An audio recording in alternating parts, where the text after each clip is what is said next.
full 9-iron for him. They're going to go nuts when he hits this thing.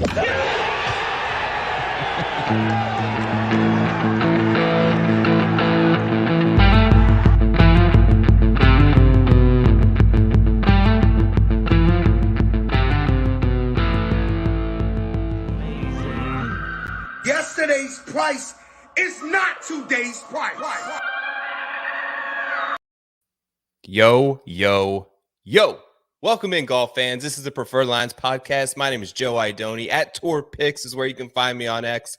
And we're going to talk Shriners Open tonight. I brought an awesome guest, a friend of mine, someone who knows a ton about the course that they're facing this week and has a ton of just general good insight that we love to hear coming on in just a few minutes. But thank you for being here. Sit back, relax, enjoy Monday Night Football, maybe on the other screen, maybe pull it up somewhere else. But I appreciate you being here with us as we talk a little bit of golf on this Monday night. As always, we are brought to you in part by the Fantasy Golf Pod. Make sure to check those boys out. Give them a follow on Twitter. They've got the Wednesday Final Thoughts show. Josh, Eric, Chad, all the gang will be back. Merch is up on preferredlines.com. A friendly reminder, listen, this show is free of charge. It is always going to be free. Anything, I'm transparent. I'm here to give you information and picks and help you along the way to do what you do with it. All I ask in return is 3 seconds to pop over to the Preferred Lines YouTube page. Click the subscribe button. It's killing me that I'm not at 1,000 subs yet. So if you have 2 seconds, literally, that would be a ton of help for me, and I would genuinely appreciate it. Let's get right into the show. I'm just going to get right to our guest. I'm excited to talk to him. He's one of my most genuine people that I know. Welcoming into Preferred Lines. Obviously, you know him as the 2017 World Series of Poker main event champion at sblum2711 on Twitter, X, whatever it's called. Scott Blumstein, what up, dude? How you doing? What's up, Joe? How's it going? We got to get you to 1,000, baby. Let's go. This is the start. We got to get there, man. I'm on the march. We're going to get there soon. I'm happy to have you here, Las Vegas native. What's good, man? Member at TPC Summerlin. I'm excited to talk to this about with you. Yeah, for sure. Yeah, I've been there about 2 or 3 years now. Haven't been playing that much golf lately due to some unforeseen injury issues. You know, we got to get right, but certainly know the course pretty well and super excited to watch some of the best players in the world get after it. Yeah, from my boy caddy, Mr. John Rathaus. He wants to know favorite shot you've had there as a member and lowest round that you've had there. My lowest round, I think, was an 88. Which, you know, I'll take it. Golf is hard, man. Golf is really hard. Hard. I was just kind of turning a corner right before I was dealing with all this stuff. So it's a little disappointing because I think I was on my way to maybe figuring it out, at least on the greens, chipping in the greens. And then my most memorable shot, that's a good one. Where was the hole-in-one on video? That was at Wynn? Yeah, that would have been easy if that was at unfortunately, no aces at Summerlin just yet. But, a couple 45-foot putts in the Wednesday team game and stuff. That's what really gets you going, you know? Some sick life experiences, man. Guy banks $8 million at a World Series of Poker event. We'll get into that shortly. I'm a lucky guy. He's got an on-camera ace at the Wynn that they created a video montage for, which is also sick. So let me ask you, so you've been at TPC Summerlin. I show up there. Who is the PGA Tour that I'm most likely to see on ground, year-round at TPC Summerlin? Who's hanging out there and getting their work in? You know, it's weird. It really hasn't been. I haven't seen that many pros there in the last year or so. I don't know exactly. I mean, obviously they're out there playing, I guess, and the off season's obviously a little tricky and stuff. But the short answer, I would say, are David Lipsky. Harry Hall. I've seen Ryan Moore there before. And then, shockingly not in the field, Maverick McNeely is probably actually the answer. Him and Joseph Bartlett. Joseph Bramlett and Seamus Power from time to time too. Okay, cool. So how do you So you're like, I didn't really know this about you until a year ago, but you're very much like into following golf weekly. You're into the DFS side of it. You're into the gambling side of it. For me, like I would assume that two things that it kind of where the Venn diagram crosses, right? From like poker to golf, for me is like stats and probabilities. Like what's the possible outcomes of this particular shot? What's the possible outcomes of calling this particular hand? And using sort of stats and feel to figure out how to play that particular shot or how to play that particular hand. How do you sort of correlate the two? And have you found like a similar reason to why you're super into both of those things? Well, being that those two things consume up a lot of my life, I spent a lot of time thinking about it. And yeah, I mean, the short answer is they're pretty similar. I mean, the irony is right. One is a very physical thing, right? You need to, and then I picked the one where you just sit in a chair and it's only mental, right? Poker is only decision making. Once, you make your decision, then the fate is up to the cards. Now, golf, there's still a lot of variance though, right? You still got to deal with a lot of variance. And I think it's less tangible, right? In poker, you see this percentages, they show you straight up, like this is what you're going to win and this is what you're going to lose. But golf, these guys are the best in the world. So if they miss their margin of error and they get a good kick, a bad kick, I mean, you just got to deal with the variance and hit your next shot the best you possibly can. Yeah, both of them I think are rooted a lot in preparation and reps, like having the reps under your belt when poker or golf are going to go your way and going to be pivotal to success either way. But then there's pressure. Then there's like high anxiety situations. Then you've played poker your entire life, but all of a sudden you're in the final table on ESPN. Then you're in Ben Griffin's situation last week where you were booking insurance 3 years ago, and all of a sudden you've got to hold on to a lead in a PGA Tour event in 9 holes. How do you think there are similarities or benefits to sort of dealing with these high anxiety pressure situations in both? And do you have like, did you have a mental coach at the time? Is that something you advocate for in terms of like how to understand and coach yourself into dealing with these situations? Yeah, I mean, that's a great point. I mean, I always joke like, well, yeah, I mean, me winning the world championship of poker is probably the equivalent of some guy at the country club, say, oh, I'm going to go play the Masters this weekend, and like, maybe I'll actually win it, and it's like, and he does.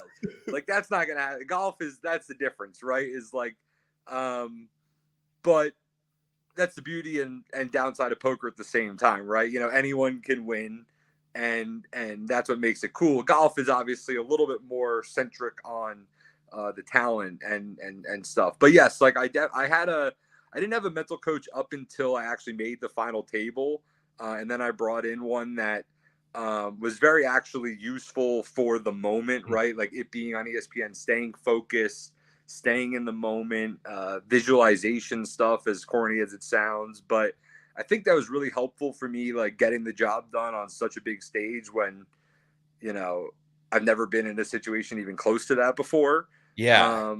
Was it live then? Yeah, somewhat. Yeah, it was like the last time it was on ESPN and there was a little bit of a delay, but that one was, that was a lot of people were like, I watched you on, that the days of that are over, but yeah, that one was on ESPN. Like, yeah, dude. I mean, like, I think about it, and we kind of touched on this earlier when we were speaking a little bit, but like, it's so cool to see athletes like, or anyone, right, achieve the pinnacle level of success sort of in what they're going for. And then they get there, and it's kind of like in golf, it sort of seems like a bit of a revolving door in terms of like, who's the best player in the world? Like since Tiger, no one's really been able to like plant their flag and like, I'm him for like 10 years. Like it's Rory, it's Scotty, it's Rahm, it's Brooks, it's Victor's on the way in. It was DJ. And like, I guess this is a little bit different for you, but what is it about like achieving that level of success all of a sudden and having to deal with all these exterior distractions that come with it and maintain your focus as to what got you there in the first place? I mean, it's impossible. I mean, I know I personally failed at it miserably, right? I mean, I can be the first one to testify to that. And I mean, again, right, it's a little bit different for me. The overwhelmingness, I think, of going from nothing to that big overnight is a little bit different than these golfers, you know, right? Like they're on the PGA Tour, you get used to a little bit. But once you like get that first win, even, I mean, it's just like really hard to do it again, I imagine, you know, and for a number of reasons. And like we said, the number one thing, you know, it's the craziest thing is not that they're losing, it's how quickly they use it, how much it's turned over, you know, like through the last couple of years between all those guys. And I think it's a lot of bit of everything. I think it's variance, and you know, it's just a hard game, man, because it's a mental game. It is. And if your brain isn't working at the highest capacity, you're probably gonna, you know, not succeed. Right. And you mentioned how it's very different in a sense. Like, okay, what I mean by that is if Viktor Hovland achieves world number one, it's not the same as you winning the World Series. Like, he's seen this moment coming. He's ready for it. He knows that he's on the brink. He knows that he's close, and it's very close, and he's going to probably get there if he keeps on this path. For you, it had to, in a way, just come completely out of nowhere. But at the same token, all of a sudden, you're both dealing with what was ultimately like your main goal at some point in life, and now you've achieved that. And if that moment doesn't bring you the fulfillment or happiness that maybe you thought it would, I can see that being a point. And if you don't want to talk about it, it's cool, but I could just see that being a point where I know that I would struggle a lot with that. Like, this is what I worked my whole life for, and I got there, and something's still missing. Yeah, for sure. And you know, again, that's why having some kind of mental coach is I think so essential at the highest level, because, you know, and Victor's the perfect example, right? We see this rise. You know, I actually was lucky enough to have dinner with Victor a couple years ago. He was a young kid. It was the CJ Cup when they played it at Shadow, right? At Shadow. Yeah. So this was even before the one that was at Summit. And I said to him, I said, listen, if there's one bit of advice I can give you, I'm just some schmuck. You're trying to, you know, and I was like, it's get some kind of mental, you know, right? The game is mental. Like, and he was like, listen, like, I think that's kind of a load of pooey, was his exact quote, to be honest. And he was just like, listen, I'm gonna let my hard work and like getting elite at the game do that. And I think backhandedly he wound up working. I think this Joe Mayo guy is probably pretty good for his mentals overall. But he was also right too, right? I mean, he also worked his butt off and said, I'm just going to be the best golfer, and that's how I'm going to become number one in the world. I'm like, probably a good strategy too, right? I think both are necessary. So we'll see how he does now. I mean, I'm obviously pretty bullish. I think he's a man on a mission for sure. And he might have to, I think he could, if there's anyone that's clearly most likely to grab the reins, it's him. He's on that path. And like we had spoken about before, I think that he's uniquely qualified to hold that spot down, because it seems like his main motivation is just being the best player he is. I think with other players who've been there, and I would be this way, frankly, personally, like, you're also motivated by wealth. You're also motivated by financial success. You're also motivated by your ego and these other things that come into play. And like him sort of like stripping all that away and like just being goofy, like being himself, laughing at himself, making fun of himself with no girlfriend, like not really caring about the money or commitments. Like we talked about how it's interesting. Like you speak with him quite a bit, and it's hard to get him to like commit to things. And like, he's the only player that's really not committed to TGL right now, probably because he just like doesn't care all that much for the extra PR exposure that he's going to get. He wants to do what's best for him, and that's become the best player on the PGA Tour that he can possibly be, not the best like sim golfer personality type that he can be in the media. Yep. It's truly that simple. And you know what I think that we can attribute that to? I mean, you know, from my own, I I think it's an American thing versus like, I think like Interesting. I think like specifically even Scandinavia, right? I mean, look at Ludwig and him, like they're just cool dudes and they don't seem to care about any of that stuff. Even like Nikolai Jokic, he like Nikola Jokic comes back and looks like he's like miserable to go to work and like they're like he's got the trophy next to him. He's like, yeah, it's cool, I guess. Like he doesn't give a shit that he's like whatever I want, and I think it's like kind of the right way to be, right? You're probably gonna just be you gotta, but it's a fine line, it's a balance. I mean, it's finding that sweet spot, right, between I don't care and obviously I've achieved this thing and that should give me self-actualization and inner peace, and that's really all that matters.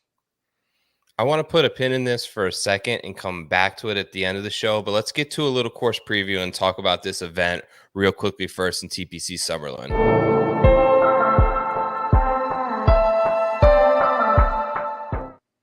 All right, got to mention here, in part brought to you by my boys and the fine folks over at True Linkswear.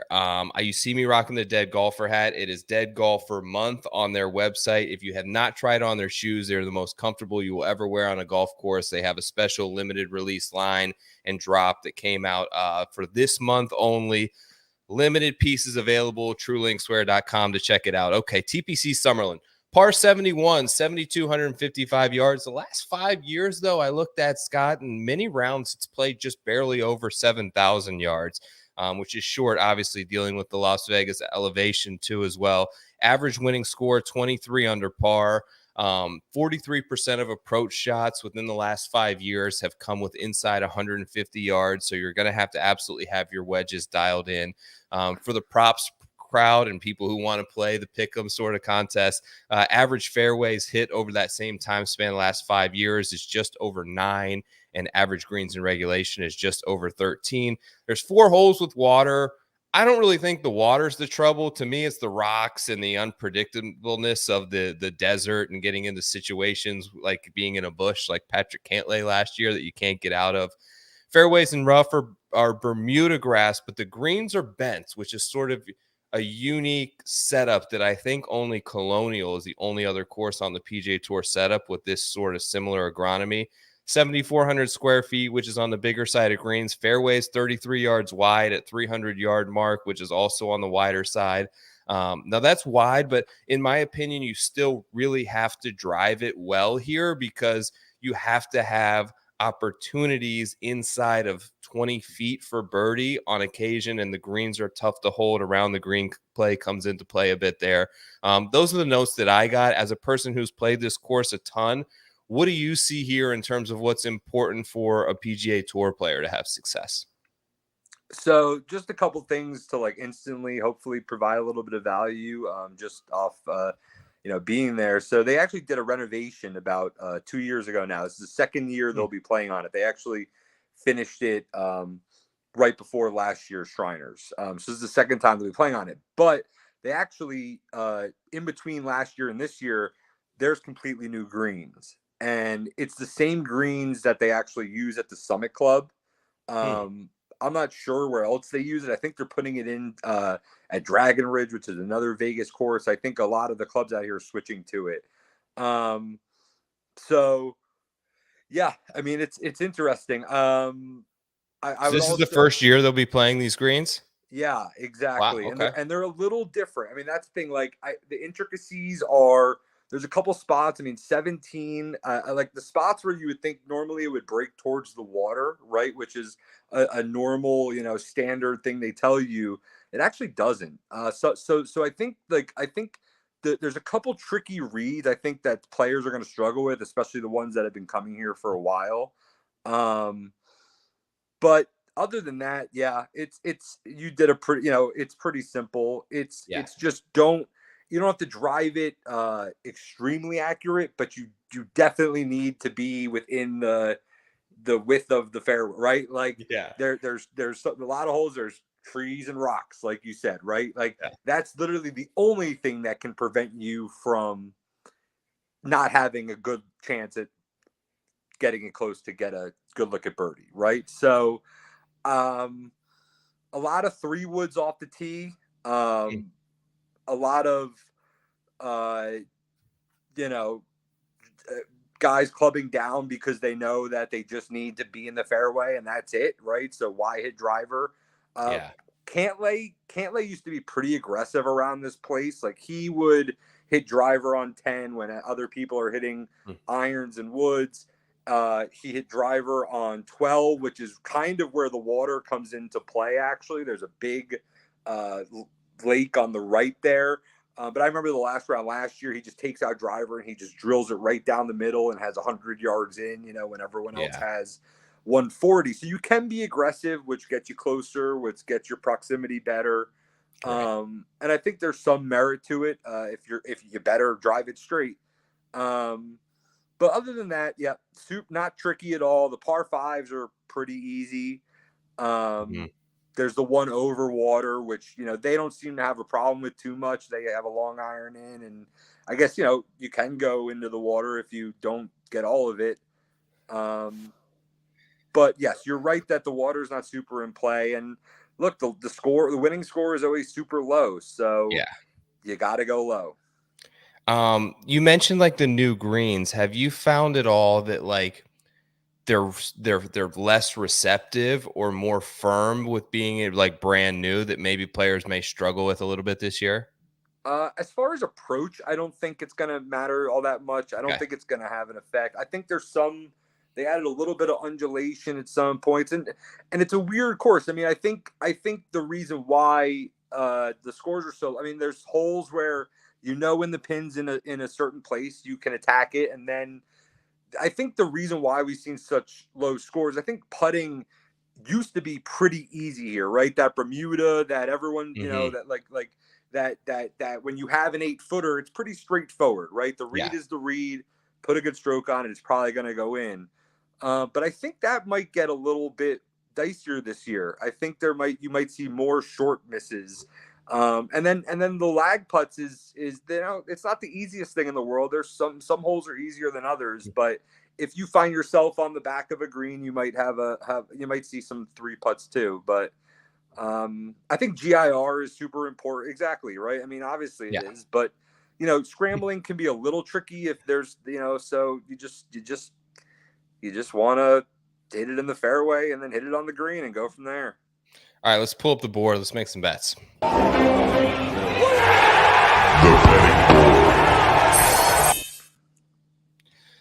All right, let me pull on the board here. Here's your odds for the Shriners Open. Your favorite this week, defending champion Tom Kim is back, and he's at 11-1. Ludvig Åberg is 12-1. Right behind him, coming off a playoff last week, and of course that on the heels of a Ryder Cup win for the European team. Cam Davis 22-1, jumps up 10 points there. Siwoo Kim coming off a big win himself is down to 22-1. There were some 25s this morning. Then you get to Shank, Spawn, Post in there in the 35s. Right off the top, Scott, I know this is Monday. We don't expect you to have a full betting card in, but is there anyone that you're sort of leaning in the direction of or you think sets up well for this week? The first guy is Ludvig Åberg. Here's a real shocker there. But, look, he might actually be like too good at driving to play here. Like I'm afraid he might hit it too good is the only problem because I don't think he can hit driver on a lot of these holes because it's just going to be in places that no one's ever seen, and it's not worth it. Right. So maybe that negates him a little bit and then he has to get back to his wedges. Oh, but he's pretty good at those too. And so I don't know. I'm not going to overthink it. He's a young kid. You'd be like, how does he keep playing after the high of the Ryder Cup? And I'm just not gonna. He went out and got in the 5-way playoff last week. So, yeah, he got in a 5-way playoff last week. You're right. On the heels of an absolute short week, on the heels of being, he was one of the youngest players ever to play as many matches that he did. He's never been in a major. All of a sudden, he wins the Ryder Cup. He comes here on basically 2 days' notice and gets himself into a playoff amidst losing strokes putting. And he is a pretty good putter. If he had gained one stroke putting last week, he would have won his first PGA Tour event in like his 10th start. Yeah. The guy is awesome. I think of anyone at the top, I don't know that I'm ready for 12 to 1. I've always felt that these rookie players, and maybe this dude is just a different cat, and I'll be willing to accept that when he wins. But I thought Cameron Young was a different cat. I thought Will Zalatoris was a different cat. Don't do that. Don't compare it. Don't lump him in it's with hard. those Like what I'm saying is they have peaks and valleys in this rookie season where they'll dip to 12 to 15 to 1 because everyone's so excited about them. And then 3 weeks later, off of a missed cut in a 43rd, they'll be 50 to 1 in like a bigger field event. And I don't know that Oberg's that guy to get up to that point. But like Cameron Young 2 seasons ago was like 80 to 1 at the Travelers. Then he was 20 to 1 the next week. Then he was 100 to 1 at the Open where he finished second. Like they really go through these swings of odds more than a normal player as the pendulum goes up and down. And I feel like when the talent level is that good, they're just as likely to win any event. I'd rather grab him at 35 or 40 in a few weeks and hope that I don't miss him just banging this one off at 12 to 1, I guess. Yeah, I mean, that's completely fair. I mean, that's the problem, right? With the difference between betting markets and just, saying like, oh, here's a guy that I think is the best player in the field, right? And like, again, he might not win. It's his first time in Las Vegas. Maybe he's, right? I mean, that's what you got to worry about any of these guys. Is he even old enough to gamble? Oh, wait, no. Okay. Yeah, the Scandinavians, though, they got their head on straight. We already talked about it. Maybe Victor got him into poker out at the Ryder Cup, and he's out grinding at Red Rock till 3 a.m. on Wednesday. I don't know.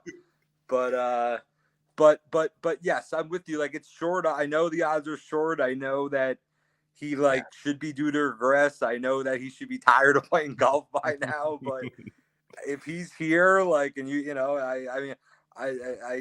about your boy Cam Davis? Are you about to go? Is that why you don't want? No. You know what? I honestly haven't done anyone at the top right now. I don't think I would love to be in a position to take Ludwig. I don't think I will at 12 to 1. So I'm more likely looking at Cam Davis or Siwoo. I'm leaning Cam, but I also think that so my concerns about Siwoo is I think Siwoo might be partying because Siwoo just got out of 17 months of military. Like that, dude, that made his life. Honestly, your career as a professional in any industry, whether you're a scientist or a golfer or a basketball player, you will take 18 months off in the middle of your prime. Like, you are not getting that back, especially on the PGA Tour. Like, good luck getting back. Sung Jae's so happy he's not even playing, and he won the tournament 2 years ago. Yeah,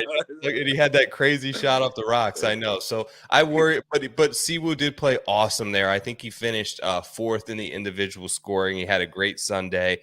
I think that he's set up as a place where you need to make a ton of birdies. I really like him at, but he's interesting. He's interesting though. I mean, because what if he's so happy now that it's just a monkey off the back, right? Exactly, right. I mean, that's true too. I really do have suspicions that if we did see Sung Jae struggle a little bit last year than what we're used to, I think that had something to do with it. Yeah. All right, let's move down a little bit. This next group, there have been some popular guys in this range. You've got Hoagie at 35. I know there were some 50s early this morning. That looks like the consensus has gone down to 35. Someone hit him hard. Hadwin at 40, Putnam at 40, Hostler at 40, Cole at 40 now. That's new. I thought I just saw 30 earlier. Hojgaard is back at 40. Norman at 40, Svensson 45. You got a whole gang of guys here in this sort of 40 to 1 to 50 to 1 range. I'll give you two that I bet first. So I took Hadwin. I took Svensson. reason being on both guys, I was on Svensson last week. I'm going to continue to ride it. I think that his approach play has really turned around and trended back in the right direction, particularly with the wedges. I had always said all along, like, play him on short golf courses because he's not that long off the tee. And if you can stick a pitching wedge in his hand when he's on, I think he's just about as good as anybody. You look at the places where he's had success, where he won at RSM. He's played great at Honda. He even played really good at Sawgrass last year. He was leading the Players Championship for a while. Like, these shorter courses that really demand accuracy, I think he's really good at. Top 15 in fairways. He's making a ton of birdies right now. And don't look now, like people say Svensson sucks at putting. He's 13th in bent grass putting over the last 50 rounds. He has made a ton of improvement, and he's top 5 in the entire field from 0 to 15 feet. And the reason that I'm really kind of honing in on that, like, range under 20 feet is if you're going to get to 23 under par, you've got to make a ton of these putts. And we're talking about outright betting here. This isn't DFS. This isn't top 40. I need to find a guy who can win, and it's got to be a guy that is going to hole his fair share of 12 to 15 foot putts. And he's been really proficient there. Hadwin, of course, I bet him here last year. He played pretty well. He's just going to, I know he's going to keep it in the fairway. He's got terrific course history here, top 5 in the field, and he's top 5 in when you filter in easier scoring conditions, which this is one of the more easier tournaments in terms of total scoring. So those are my 2 guys. Do you like those, or is there anyone else you see here you like?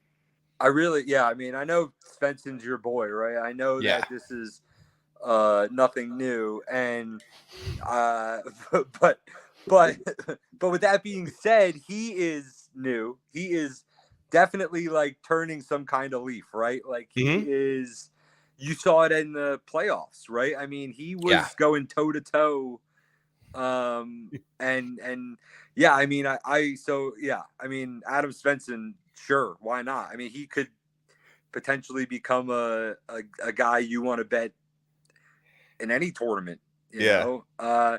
Hadwin, he's just a guy that I don't know. I mean, that's just my own personal. I love Adam Hadwin, you know, like, don't get me wrong. Yeah, no, good.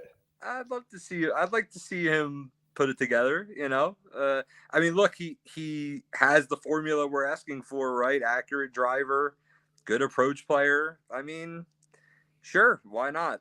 The one guy I will say I want to add, if actually above, I think I would maybe go JT Poston. I thought about it too. I didn't have the 35 to 1 at my books I was looking at. He was like 28, but I do see that there are now where's Poston at? Poston is 35 on DraftKings and 35 on PointsBet. So there are outlets that are posting that number, and I may get it tomorrow. Yeah, if you can catch that 35, that might be where I'm at in that group.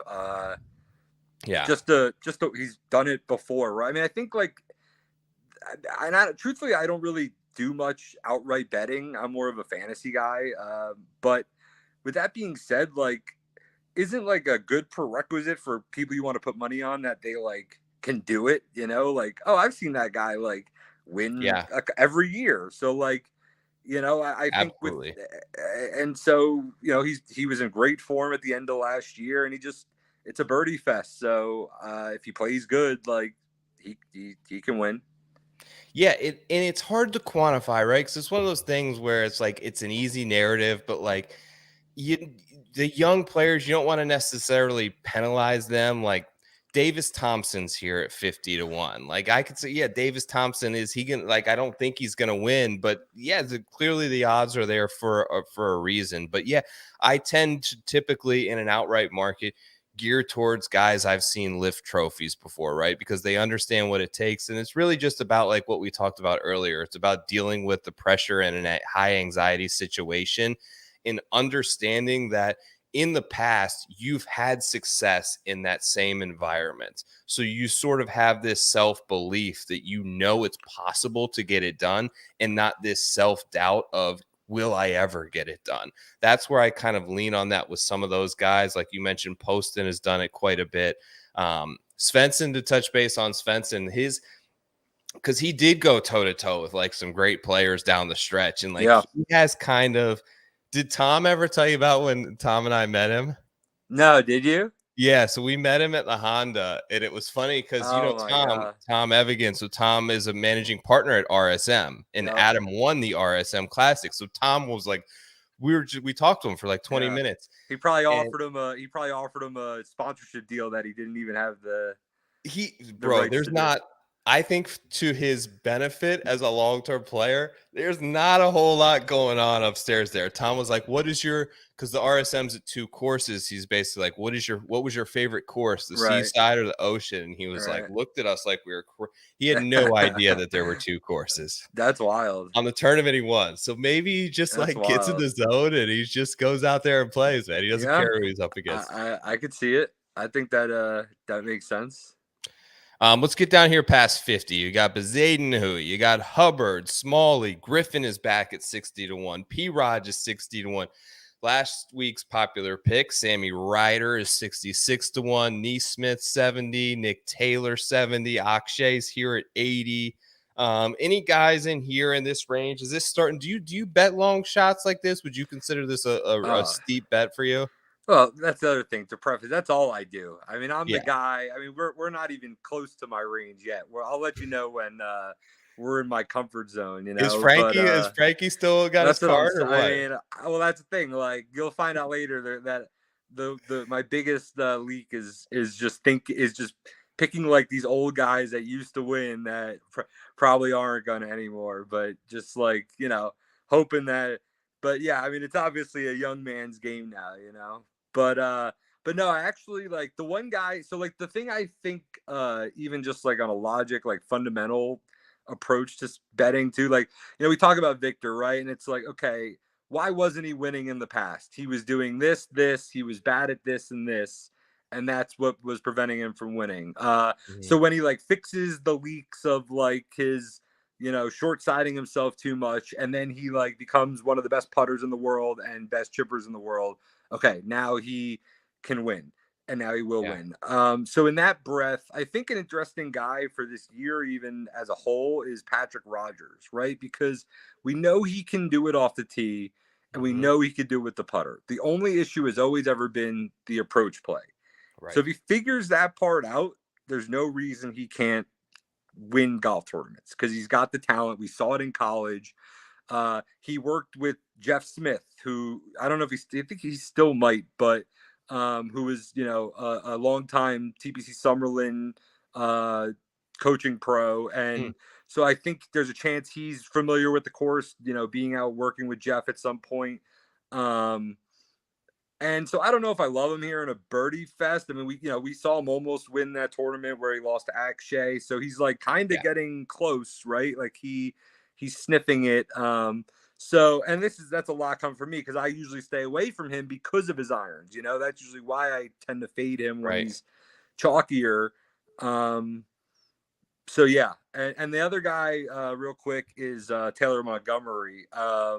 In the same breath, I mean, a guy who like really struggled last year at times, but not in the swing season. And you know, this is Las Vegas, man. This is his city when it comes to golf. I know. I mean, and it's like that. That's the same thing I was talking about earlier with like the rookie swings and odds. Like, I don't know where he I assume that he was like crushing it the time. Like he was probably like 25-1 at this event last year. Like those fall swing events, he was getting down in the 20-1 range. And now like even 80-90 feels like short. Like if it wasn't Vegas, it'd be 125. Exactly. I mean, I took him third round in our draft that we did. Rick, you know, I mean, like, and it was good for a while, and then it wasn't. And but you never know, right? I mean, that's the kind of guy. If I mean, I guess you'd like to see him start to trend a little bit towards kind of figuring it out. But you know, best putter in the world, in my opinion. I've seen the things I saw him do on the greens. A couple times I followed him down at Torrey Pines. Like, the guy's a wizard with the flat stick. So if he could just figure out, get on the green in 2, I mean, that's how you win, right? You make a lot of putts. I took 2 guys here and like both kind of queasy picks, but I made them this morning. Number 1 is Hubbard. I got at 60-1. He's coming off a 16th at the Fortinet and then a 6th last week. So he's played the 2 fall swing events and he top 16 both of them. He's the number 1 iron player right now in terms of like the last 36 rounds played in strokes gained approach. He flushed it with the irons again last week. In the last 5 months, he's had 3 tournaments where he's gained over 6.5 strokes on approach in the last 5 months, which is like unheard of iron play.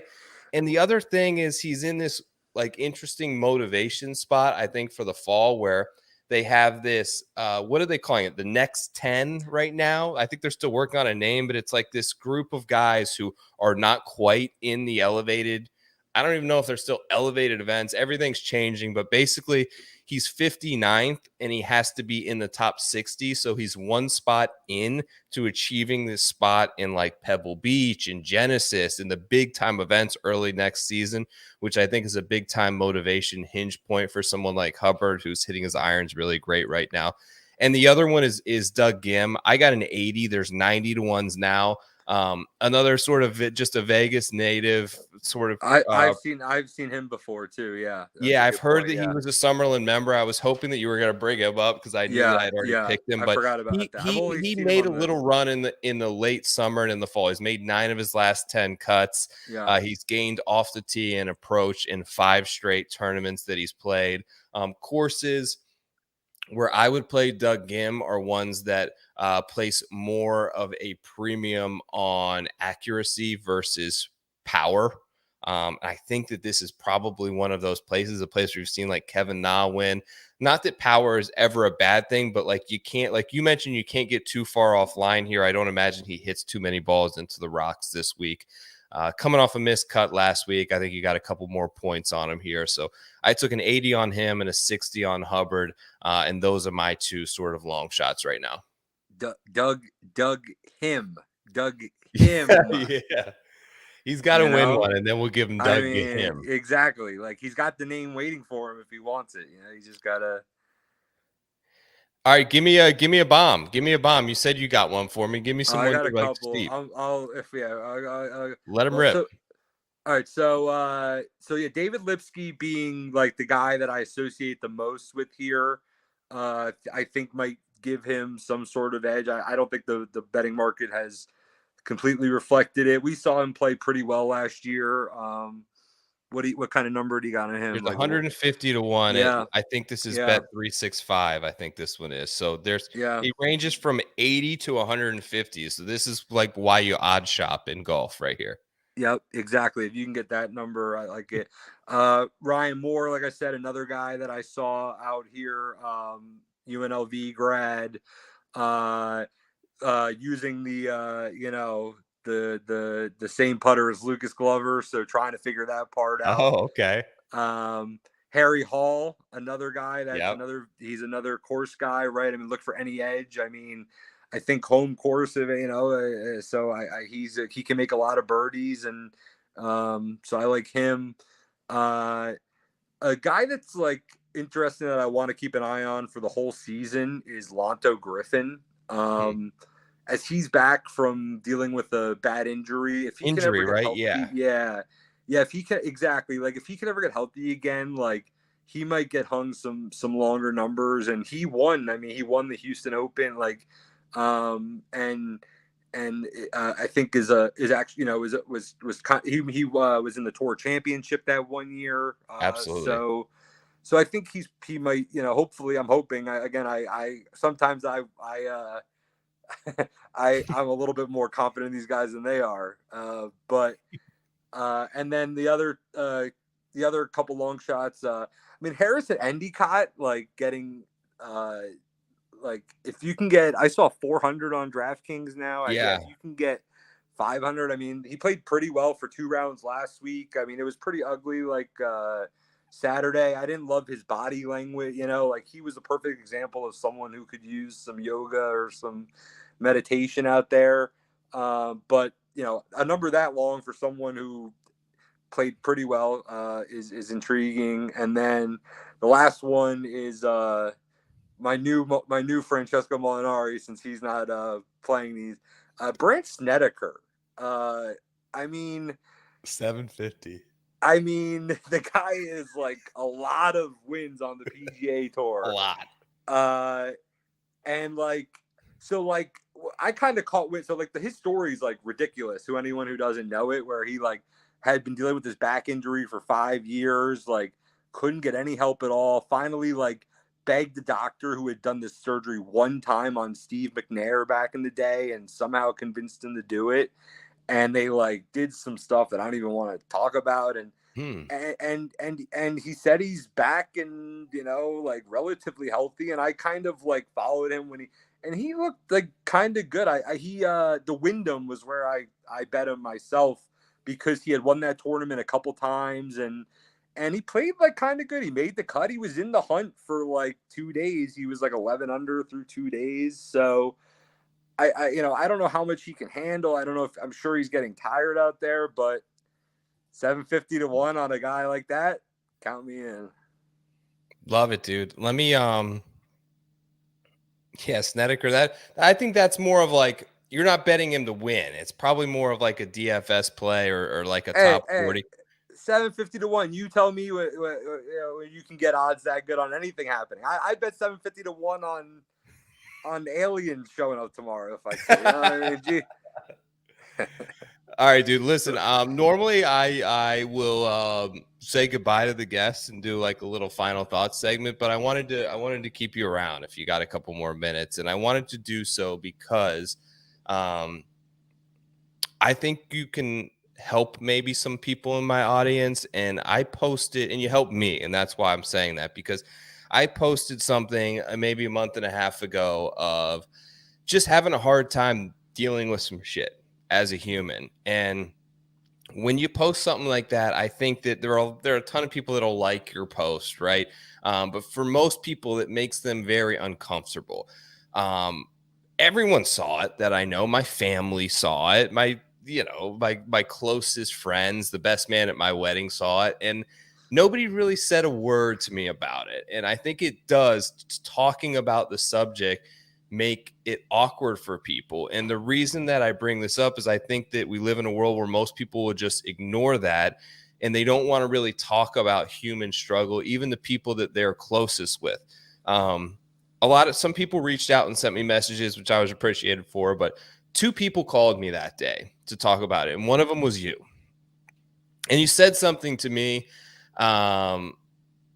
that I'll never forget. And you were kind of talking a bit about yourself, and you said, and I hope I'm not overstepping this by putting this out there, but you said that like winning the World Series of Poker like is not what you were put here on earth to do. It doesn't define you. You don't want it to make or break your life. It didn't bring you happiness or fulfillment, and helping people in need with this kind of stuff was what you were here to do and what you want to use your life to do. And we talked a lot about perspective, which I often address here. And even though I address it, like I find it to be the hardest thing to naturally come about is to achieve perspective, because it all comes within the walls of your own skull, right? And you can't force perspective into your brain, even though you know you need it. You can't force it in there and have it feel organic or natural. It's something that you really have to practice. You can't just implement it. And even if you practice, a lot of times you're going to fail in this. And like, how do you go about releasing the sort of self-induced anxiety and sociological pressures in a world to create perspective for your life, to optimize your happiness and your experience in your 60 to 100 years living on planet Earth? Like, how do you go about that, and how would you give someone advice trying to better do that themselves? Well, the first answer is pretty poorly, to be honest. I think spending a lot of time thinking about this stuff. The one thing that winning the main event has given me is time, and how to use that time has been a struggle to actually fill, quite frankly. But because I've had nothing but time, I do a lot of thinking, and I think that the first part of it, I think think today, I think just specifically where we are, I think the pandemic specifically, at least for me and just in my, I think like a lot of people are struggling these days. I think it's Mhm. not talked about enough at all, or not.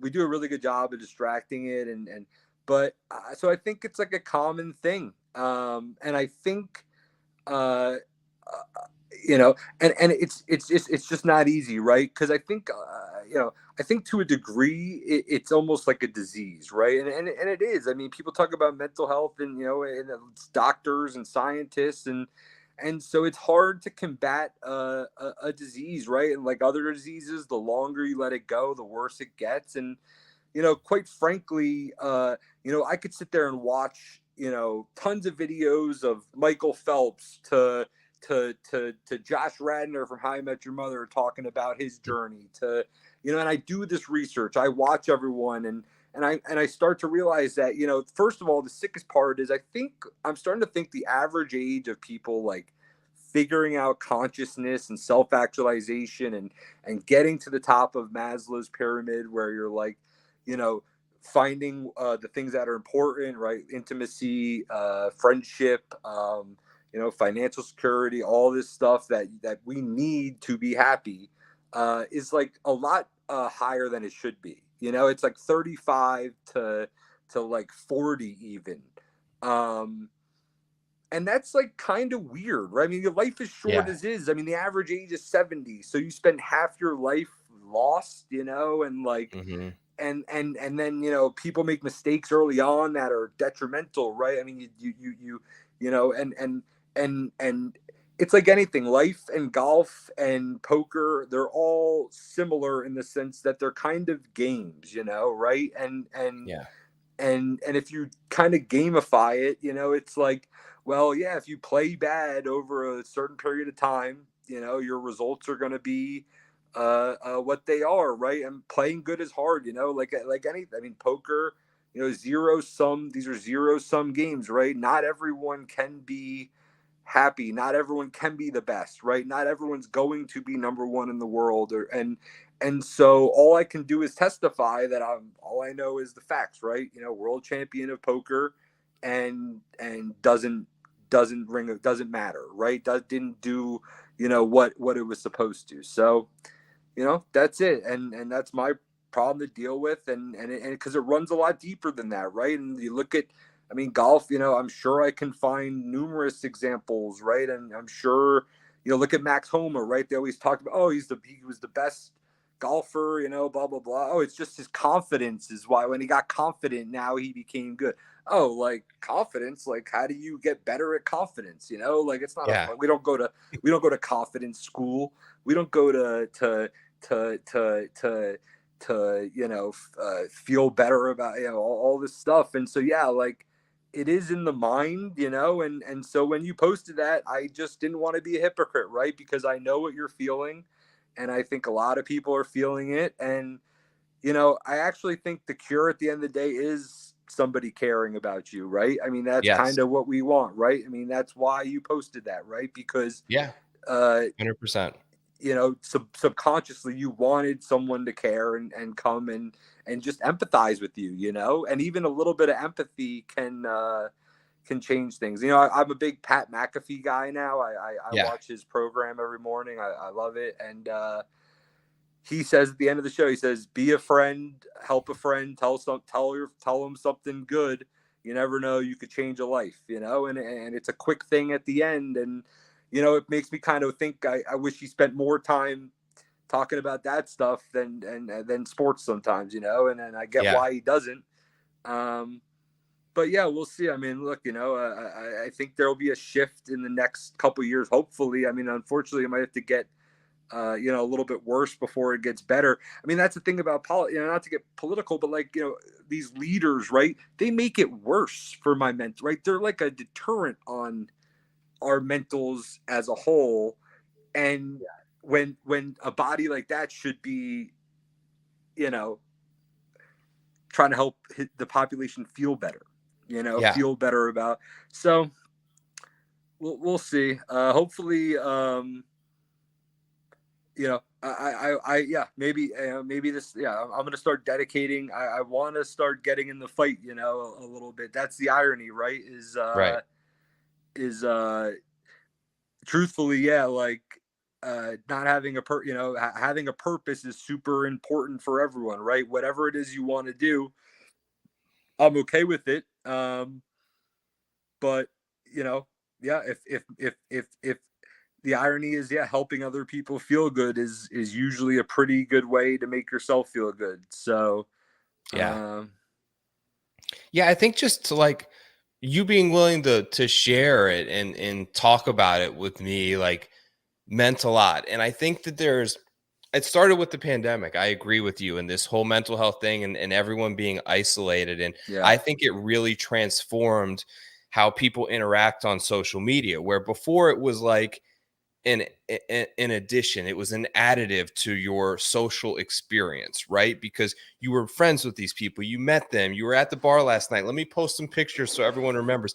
Then it became like people assumed it's the only way to communicate and socialize with people, and they stopped having real like experiences and relationships with people, and it all transformed into online. And what that allowed people to do was increase cyberbullying and increase the ability to like say something hurtful to someone and know that there was no consequences whatsoever. Like if I were to walk up to you in a bar and say some of the things that people would say to you on social media, like you'd hit me in the face. But yep, like that's the consequence for that. But that's not real on Twitter. That's not a real thing. So people got used to that. And I think people are starting to understand it and be cognizant of it and appreciative of it on a level that it's affecting our youth. And I look out for it on my kids and kids in high school, and certainly women being cyberbullied for how they looked. But not really many people are willing to talk about it for like men. And honestly, like, yeah, and we have these egos that are like so built up that when someone takes shots at you online or you hear things or things don't go your way, it really bothers you, or at least it does with me. So like having just another one of the bros that like actually just reach out to you and been able to like meet you and form that relationship and have it mean enough that you would extend that out to me. And you're right 100% in what you're looking for there is for someone else to care and that's it. sympathize with you and That's just it. listen for a minute. And I think that I would be happy to help anyone out there who's going through it. I think that you're a great person to reach out to, and it's something that's fulfilling to you. And you mentioned some stuff to me about like potentially writing a book, because I think you have one of the most like interesting stories in the entire world that anyone could imagine, from absolutely like 0 to 100 to the pinnacle, and the struggles that you've been through personally, online, offline, and just have a really interesting story to tell that maybe 1 in 5 million people will ever experience anything like it. So you being willing to be open and honest with people and receive sort of some of that, I think is a credit to you. And I just kind of wanted to put it out there as two people who are willing to help people in any sort of situation, that it's available, and to reach out to people and not be ashamed of it, and kind of to talk about it and Yeah. work through it, and you'll find a better way out of it. Yeah, and you know, that's the problem, right? It's like, this is why it's so tough, because you know, even like hearing that, you know, it's still got such a strong hold on you sometimes when you're in it, that, yeah, you know, you hear that and you're like, oh yeah, like obviously, you know, I know the answer is I need to go talk about it, I need to go get help, you know, but it's hard. I mean, a lot of it is like hopelessness, right? I mean, you know, if you don't Yeah. feel like you can get better, why would you even try, right? And so, yeah, it's weird. Yeah, I think the pandemic for sure, I mean, that's what definitely got me, but that's not to say I wasn't sick before. I mean, but Yeah. I was trying to fix it. See, that's the thing. I know. I mean, it's crazy. I really, I know, because my life is uh definitely, like, yeah, exactly, but yeah, yeah, I mean, maybe that's the point. I mean, yeah, I guess I need to be, even a little bit more vocal than you know, maybe that's the irony, right? Is I guess if somebody can just relate to, maybe it's not, because it's not out there. I keep waiting for someone, you know, the right person to come out and say, hey, like, I think a lot of people are struggling. I mean, and then the big thing for me too is like, again, like, the economy, right? I mean, when that being the problem I have with life is because it's such a zero sum game. It is like a negative to be empathetic and driven by love. It really goes against what the game is actually about, right? The Yeah. prerequisite rules. So I think this is what the struggle with humans is trying to figure out how to navigate that as a whole. And so that's why I think the best step is just kind of like trying to be happy, where you are, and just Yeah. being content. It's really hard, man. It takes a lot of work and someone to care. And I know you probably don't have that, but I guess then you just gotta hopefully be brave one day and get yourself out of it, which is, hard to do and not Yeah. likely. It's just about trying to live optimizing yourself, right? You get one life, and to try to make it optimal for you.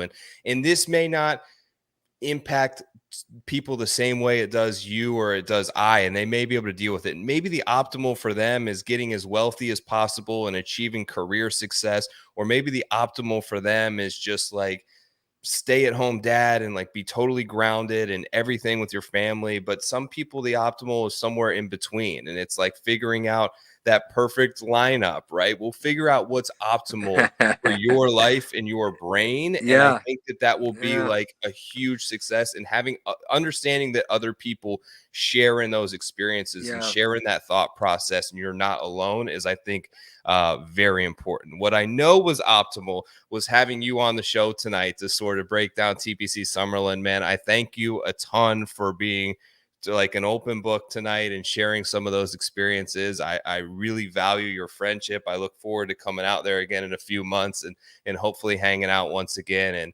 appreciate you coming on Preferred Lines tonight. Tell everyone like what you got going on, where they can follow you on Instagram or Twitter, and we'll go ahead and wrap up the show.